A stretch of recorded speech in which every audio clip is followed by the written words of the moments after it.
Mes sincères félicitations, vous l'avez fait.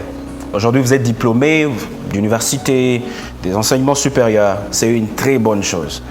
Et je sais à quoi vous pensez. Vous savez, quand vous étiez à la fac, on vous disait par exemple pour ceux qui sont à la faculté des droits, un maître, un avocat, c'est un monsieur. Un médecin, c'est un monsieur. Et du coup, on vous vendait un rêve de réussite, un rêve de bien-être juste après vos études. Mais il y a certaines petites choses que l'on ne vous a pas dites. C'est que quand vous êtes au sommet de la montagne, même au bas de la montagne, et que vous regardez le sommet d'une autre montagne, vous pouvez voir le sommet, mais pour y arriver, il y a un chemin à parcourir. Alors, bienvenue dans la vie réelle. La vie où il n'y a personne derrière vous pour vous dire « Vous devez déposer un TP, on a TD, on a interrogation ». Bienvenue dans cette vie où la compétition est au rendez-vous et où un diplôme d'université seulement ne suffit pas pour garantir votre réussite. Alors, si vous avez des aspirations, si vous avez une vision, vous avez des ambitions que vous voulez réaliser, il vous faudra croître et vous développer personnellement.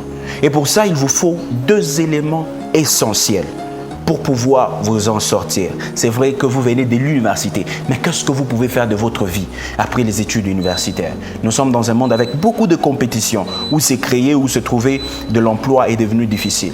Mais avant de penser à ce chose-là, vous êtes censé, premièrement, prendre une nouvelle étape d'apprentissage.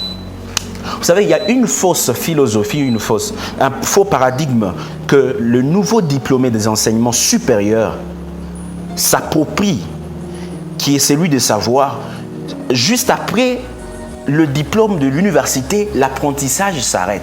C'est très faux et c'est super faux. Vous savez pourquoi? C'est tout simplement parce que quand vous devenez diplômé, vous êtes nombreux à avoir ce même diplôme-là. Mais pour vous retrouver dans la vie, vous êtes censé avoir une valeur ajoutée.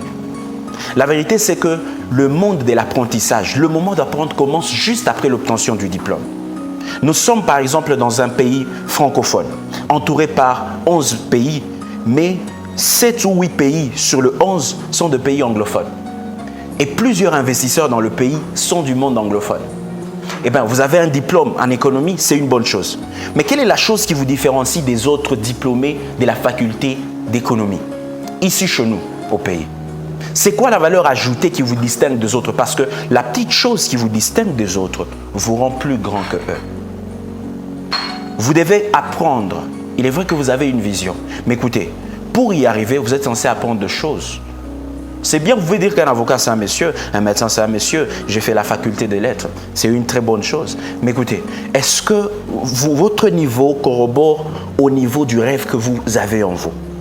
Est-ce qu'il y a égalité? La deuxième des choses, c'est que vous êtes censé vous créer des opportunités. Vous savez, chez nous, nous avons une très mauvaise culture. La culture d'éviter à apprendre pour se faire payer le plus vite que possible.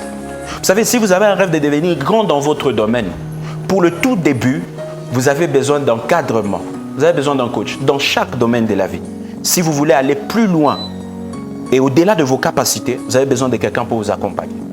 Et donc, ce matin, je vous conseille de créer des opportunités en cherchant ou en vous inscrivant pour des stages professionnels, par exemple, dans différentes industries, dans des entreprises où vous pouvez y aller, vous pouvez apprendre. Il est vrai que vous allez dire « mais j'ai passé beaucoup de temps à l'université, maintenant j'ai besoin de me faire payer ». C'est une très bonne chose de te faire payer. Mais pose-toi la question de savoir, d'ici 5 ans, est-ce que la connaissance que tu as acquise et les niveaux que tu as te rendra encore compétitif sur le marché? Sur ce plateau, je suis accompagné de Jean-Paul, Kimouni et de Alice. Vous pensez que c'est juste après la fac des lettres qu'ils sont arrivés au niveau où ils sont? Non. Ils ont eu à travailler, ils ont saisi des opportunités. Ils ont bravé des tempêtes, ils ont marché sous la pluie, ils ont raté des reportages, ils ont raté des présentations de journal. Mais aujourd'hui, ils sont des références.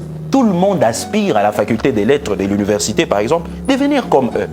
Ça veut dire que pour que vous puissiez atteindre le sommet, il y a un moment de la vie où vous êtes censé d'arrêter d'attendre la personne que vous voulez devenir et commencer à être la personne que vous voulez être. C'est très important. Et pour atterrir, j'aimerais ce matin vous en supplier en vous disant que vous êtes censé vous équiper. C'est pour votre propre bien. Accompagnez-vous par les gens qui sont forts. Vous pouvez vous dire, mais moi j'ai hâte de réussir, la vie est dure. Écoutez, avant qu'une pierre précieuse ne retrouve son éclat, la pierre est censée subir d'abord le blasting dans le mine. qu'on appelle kapata en swahili. Et une fois qu'il y a le blasting, on prend ces morceaux de pierre sans éclat, sans beauté, sans attirance, on les amène au concassage. Après le concassage, ces morceaux de pierre découpés en petites parties doivent maintenant passer par les feux. Ce n'est qu'après les feux qu'enfin qu'on peut retrouver cette beauté qui était cachée à l'intérieur. Donc vous êtes aussi une pierre précieuse, mais qui doit être travaillée pour que son éclat puisse illuminer le monde. Bon matin chez vous.